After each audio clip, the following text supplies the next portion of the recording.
Open a newspaper in 1955 and turn to the jobs section. The listings ran in 2 columns. One said, "Help wanted, male."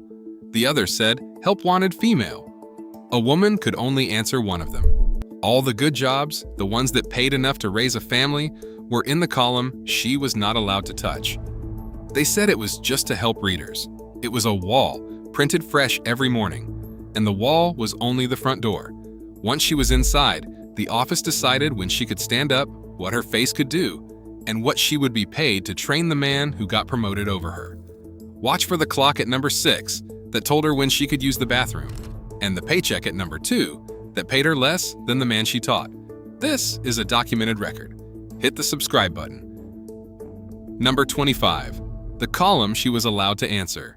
The jobs in the newspaper were sorted by sex, in print, and it was perfectly legal. Women read the female column, men read the male column, and the good work lived on the other side of the page. The ads written for women asked for things the men's ads never mentioned. They wanted her attractive. They wanted her well-groomed. They wanted a pleasant telephone personality. A man was asked what he could do. A woman was asked how she would look and sound doing far less. Far less. The 2 columns were not an accident of layout. They were a map of where a woman was allowed to go, and it was a small map.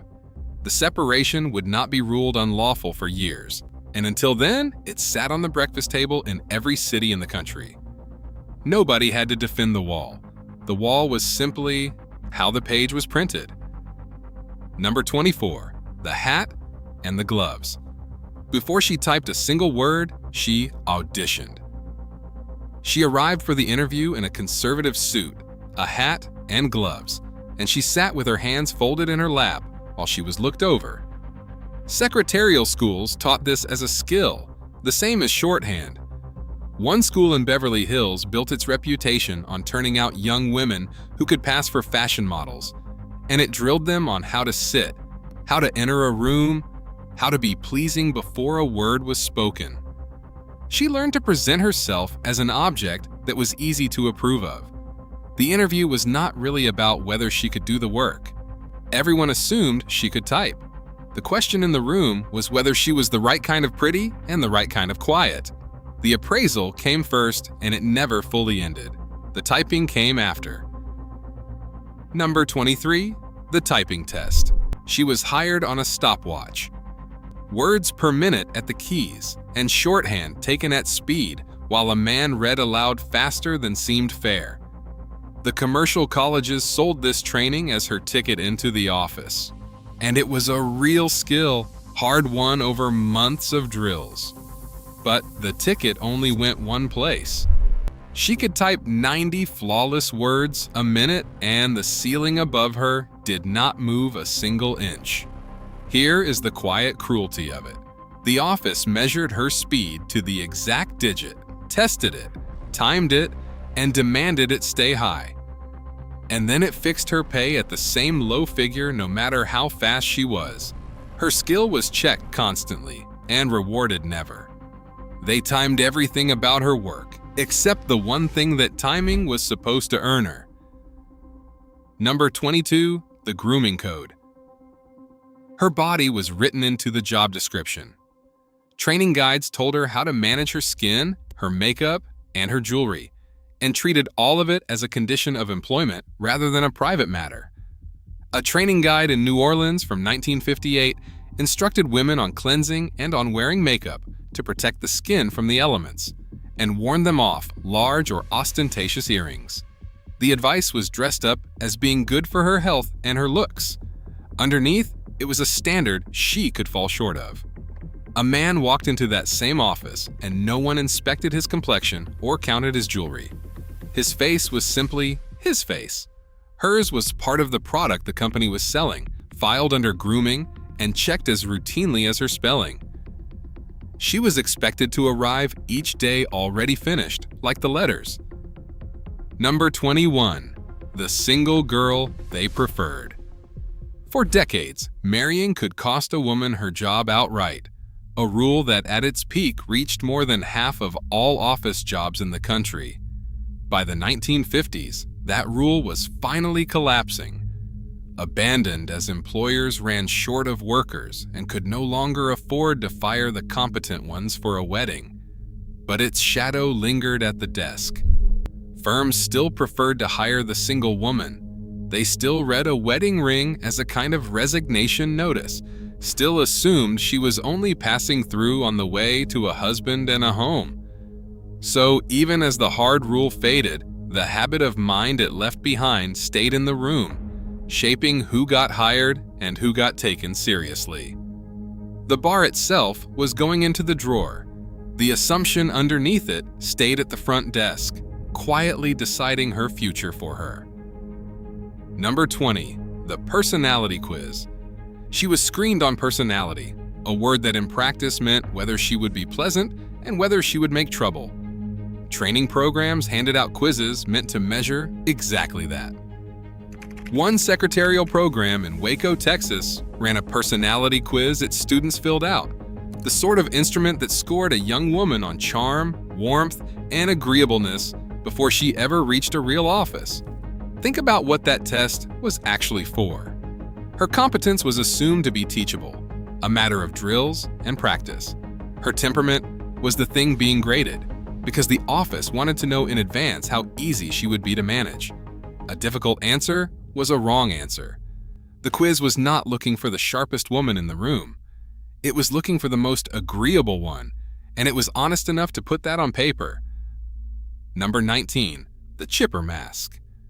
She was required to be cheerful, not privately content, but visibly, reliably bright, no matter what the day held or how she was spoken to. Agency instructions told her to smile readily, to cultivate a pleasing voice, and, in as many words, to conceal boredom. Read that last one again. She was not merely asked to be pleasant. She was instructed to hide her own boredom, to erase a real feeling from her face, because the office found it inconvenient to see. The mask was not advice about having a good attitude. It was part of the service she was paid to provide, listed alongside the typing and the filing. A bad mood counted as a performance failure. She could be exhausted, insulted, or ignored across an entire day, and the face was still expected to stay bright. Keeping it bright was the work. Number 18, the things she could not say. She was told to give nothing of herself away.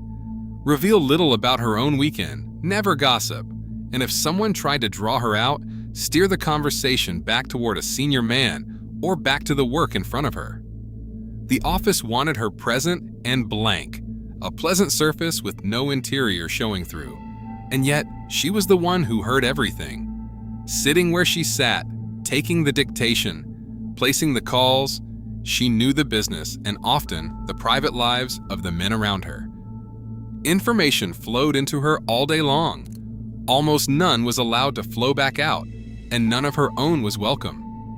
She was trusted with the office's secrets, and granted none of her own. The listening went one direction, into her and no further. Number 17, the separate door. The building itself told her where she stood. In many offices, the management kept its own dining room, its own washrooms, sometimes even its own lift, and she was not to use any of them. She typed the letters that ran the company, handled its correspondence, knew its business, and then she ate somewhere else, through a different door, on a different floor. The distance was not about the work, because the work put her closer to those men than almost anyone. It was about rank, and the rank was poured into concrete. A man she took dictation from every morning dined in a room she was not permitted to enter. The hierarchy was not only a matter of the payroll or the org chart, it was built into the walls so that even the architecture could remind her, quietly, all day, of her place. Number 16, the retyped page. Perfection was demanded on a machine that made it brutal to deliver. One typo, or one change of the boss's mind, and the entire page was typed again from the top.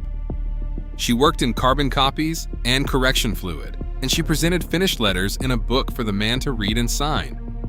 If he had second thoughts about a sentence, An entire page often had to be redone from scratch. Sit with the imbalance in that. His reconsideration cost him nothing, a few seconds and a soft pencil mark. Her afternoon paid the bill, one clean page at a time, while the rest of the work piled up behind it. There was no undo key, no cut and paste, only her hands and the whole page again. The letter went into the book. The book went to his desk. The page came back to be typed once more. Number 15, the name they gave her. Whatever her age, she was the girl. The office girl. The girl Friday. The girl who would fetch that for you. The word followed her from 19 to 50, a permanent diminutive stitched into the role itself, and a whole category of these jobs eventually earned the label pink collar, so that everyone knew at a glance who they were meant for. Consider what the name did. A grown woman who ran a powerful man's entire working life, who knew his schedule, his clients, and his mistakes better than he did, was still, to that office, a girl. Not a colleague, not a professional, not even quite an adult in their eyes. The title never grew up, year after year, no matter how long she stayed or how much she carried. And because the title never grew up, neither, in their reckoning, did she. Number 14, the Rose. In the big offices, she did not have a desk so much as a station. The typing pool was arranged on factory logic, desks lined in even rows, a supervisor seated at the front, and output metered like a production line. The same efficiency principles that govern the assembly floor were turned on women with typewriters, each one made as interchangeable as the woman at the next desk. She was not hired to be a particular person in that seat. She was hired to be a seat, one unit in a line built to keep the letters moving at a steady rate. If she left, the row did not miss her. It simply needed the chair filled again by someone who typed at the same speed. The design did not want her. It wanted the row full and the count met. That was the whole of what it asked. Number 13, the obedience she agreed to. She was advised, in writing, to do as she was told, even when she knew better. An early manual of the trade put it about as plainly as it could be put, instructing the secretary to learn her boss's preferences and to obey them even when she did not agree with his ideas or his methods. Read that as a working woman would have. Her judgment was not treated as an asset to the office. It was a thing to be set aside on request. She could see a mistake coming down the track, could know the letter was wrong or the plan was flawed, and she was expected to type it out neatly and say nothing. Being right was not part of her job. Being agreeable was the entire point, written down and handed to her as guidance. The office did not want her mind. It wanted her hands and her silence. Number 12, the gift she bought his wife. Part of the work was tending a marriage that was not her own. She remembered his anniversary when he forgot it, chose the flowers, bought the birthday present for his wife, and signed the card in his handwriting so the wife would never know. The role even had a name in the business world of the time, the office wife, a woman who managed a man's daily life more closely and more attentively than the woman he had actually married, but without the standing, without the security, and without the pay. Think about the strangeness of it. She kept his household running smoothly from the outside, protected his marriage, smoothed his home life, and then went home alone to her own small apartment on a girl's wage.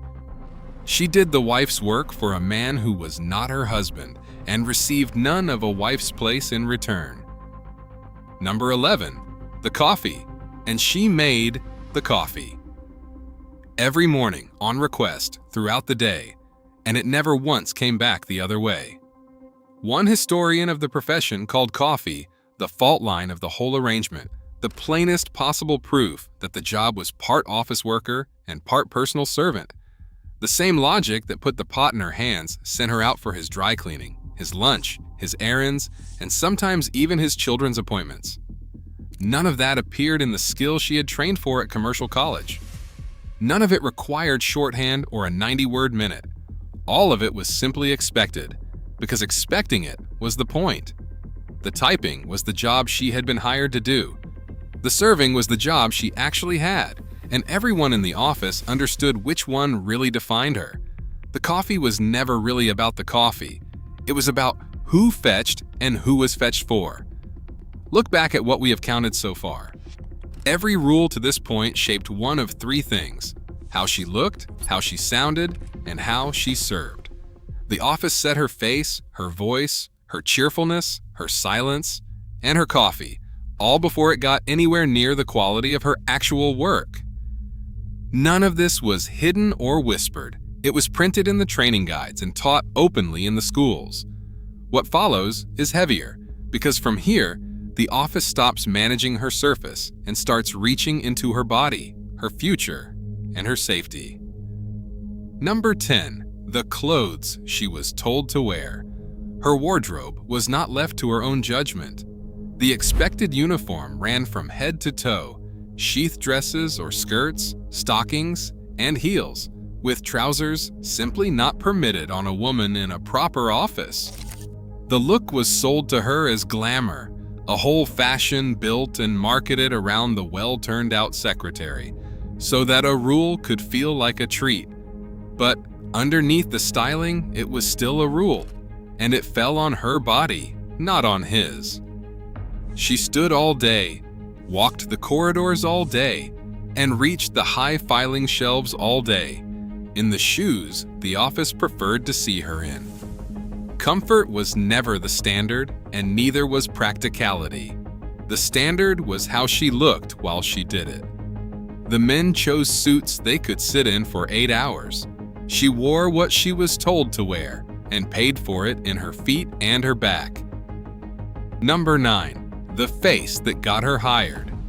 Part of the reason she was sitting in that chair at all was that the boss liked looking at her. This was not a rumor or a joke about a few bad men. A landmark legal study of women's work stated it directly and coldly. For a great many women, being looked at by a male employer was part of why they were hired in the first place. Let that settle. The job had a sexual expectation folded into it from the interview forward, so quietly and so completely that everyone treated it as normal, as simply the way hiring worked. She was chosen, in part, as something pleasant for a powerful man to have in view. Nobody wrote that on the application form. Nobody had to.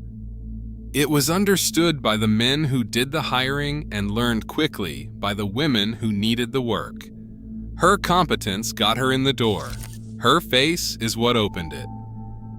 Number 8, the job that went nowhere. There was no ladder out of that chair, and the absence was not an oversight. It was the design. Management was a men's floor, plainly and simply. A woman could type, file, and run an executive's entire working day for 20 years and still end exactly where she started, because the path upward was not open to her at any point along the way. As one historian of office life put it, if you were a stenographer, there was no way to get anywhere beyond being a stenographer. Picture the arithmetic of a life inside that rule. The young men she trained kept climbing past her into better rooms and better money. She kept the same seat warm, kept getting better at a job that led nowhere. Her skill was real, and it compounded year after year. Her ceiling was concrete, and it never once rose to meet it. The better she got, the more obvious the wall became. Number 7, the pregnancy she had to hide. A visible pregnancy usually meant the end of the job. There was no maternity leave to take and no law requiring her employer to hold her position. So a growing belly was widely treated as her resignation, whether or not she had ever offered one. Federal protection against being fired simply for being pregnant did not arrive until 1978, more than 2 decades after the offices we are describing. So, in the 1950s, the real choice she faced was often to hide it, binding and dressing to conceal it for as long as her body allowed, or to quietly disappear from the workforce the moment it showed. A pregnancy was not treated as a human event to be supported, not a few months to be planned around. To the company, it was a vacancy opening up, a scheduling matter, a chair about to come free. Her body's most ordinary act was, on the office's books, a notice of departure she had never signed. Number 6. The clock on the bathroom. Her body ran on the office's schedule, down to the minute, in the most literal and humiliating way. In some typing pools, the trips to the lavatory were timed, each woman assigned an allotted slot, and woe to the one who missed hers. Picture a grown woman having to track a clock at the front of the room to learn whether she was permitted, right now, to leave her chair for the most basic reason a body has, not whether her work allowed it, whether she was allowed it. The clock that metered the letters was metering her too, counting her minutes away from the keys and counting the minutes of her own body against her. She learned, as the women around her learned, to need as little as possible in between, to plan the most private function of her day around a supervisor's schedule. The slot was assigned. The clock was watching. That was the arrangement, and it was ordinary. Notice how far in the office has reached now. It is no longer styling her surface. It is deciding what she wears, why she was hired, how far she can ever rise, whether she can carry a child and keep her desk, and when she is allowed to stand up from her chair. This is her body and her future, not her manners. And the closer we count toward number 1, the further we move from rules about her behavior, and the deeper we go into what those rules did to her standing, her pay, and her safety. Number 5, the advances with no name. Unwanted attention from the men above her was routine, and there was nothing she could call it and nowhere she could take it. The conduct that today has a legal name and a formal complaint process had neither in the 1950s office. The very term sexual harassment would not be spoken until 1973. Before that, it was water cooler gossip, a thing whispered among the women and laughed off among the men as harmless fun. And here is the trap that closed around her. If she objected, or if she so much as threatened to embarrass the man responsible, she was the one who could be let go, because he had the standing and she had none. So the behavior had no name, which meant that officially it was not happening at all. There was no office to report it to, no policy that acknowledged it, no word in the handbook. She absorbed it, kept her face bright as instructed, and typed the next letter. The silence was not an accident. The silence was the system working. Number 4, the 59 cents. For the same day's work, she was paid a little under 60 cents for every dollar a man earned, and none of it was against the law. This was not a gap that hid in the shadows or slipped through on a technicality. Through the entire decade, bill after bill to require equal pay for equal work was introduced in Congress, and each one died there. The Equal Pay Act did not become law until 1963. So the gap was not an oversight, and it was not the blind hand of the market. It was the settled, legal, defended arrangement of the country, examined by lawmakers and deliberately left in place, year after year after year.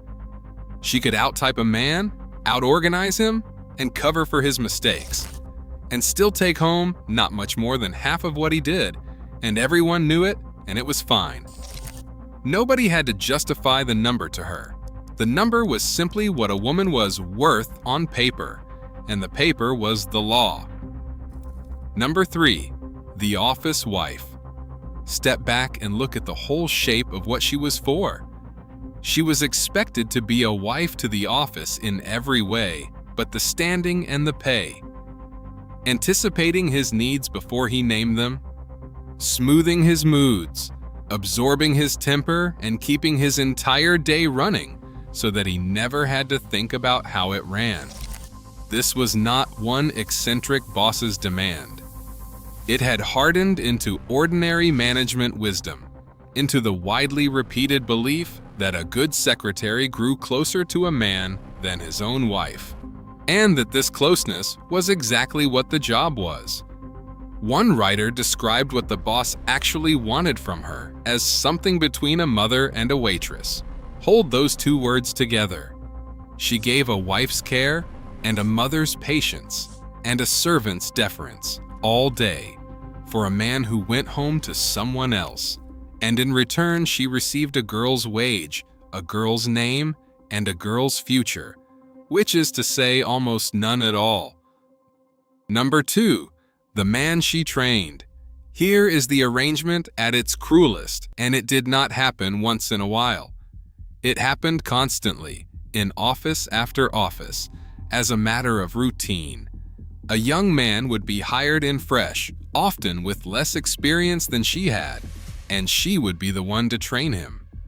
She taught him how the office actually ran, how the files were kept, how the correspondence moved, how to do the very work she had mastered. And then she would watch him be promoted straight past her, up into the rooms she was not permitted to enter. For money she would never once be offered. Her knowledge became the foundation of his career. The ladder she held steady with her own 2 hands was one she was forbidden to set a foot on. She trained the men who became her bosses, and then she made their coffee and was called the girl. No clause of that bargain was ever written down. Everyone in the office could read it anyway. Number 1, the girl in the pool. Picture one of them, because she was real, thousands of times over. 19 years old, fresh out of commercial college, hired into a row of desks for her typing speed and her pleasant face. She takes his dictation, makes his coffee, buys his wife's birthday gift, times her single trip to the lavatory against a clock at the front of the room, and keeps her weekend to herself because she was told to. She is paid 59 cents on his dollar. She trains the young men who become her bosses. At 40, running the entire working life of a man who could not run his own, she is still, to that office, called the girl. And here is the truth the whole list has been building toward. She was not failing at a career. There was no career there to fail at. She was doing the job exactly as it was written for her. And the job was written, from the first day, to keep her in that chair and nowhere else. The coffee cooled on the corner of the desk. She was already back at the keys. That is the woman to keep in your mind, the girl in the pool with the coffee going cold beside her. The men who built these offices were not monsters. They were following the training guides, the secretarial-school lessons, the classified page, and the wage tables, all of which told them this was simply how an office worked. That is what makes it history and not a horror story. It was normal, it was legal, and almost no one stopped to question it. And it is all documented in the manuals and the school curricula, in the 2 columns of the newspaper, in the pay figures Congress refused to fix year after year. Remember the clock that decided when she could stand up? The 59 cents on the dollar. The man she trained who became her boss. They called it personality and poise and being a good office wife. It was a wall built to look like a welcome. Did your mother or your grandmother work a job like this? Tell me the one thing she was expected to do that she should never have had to.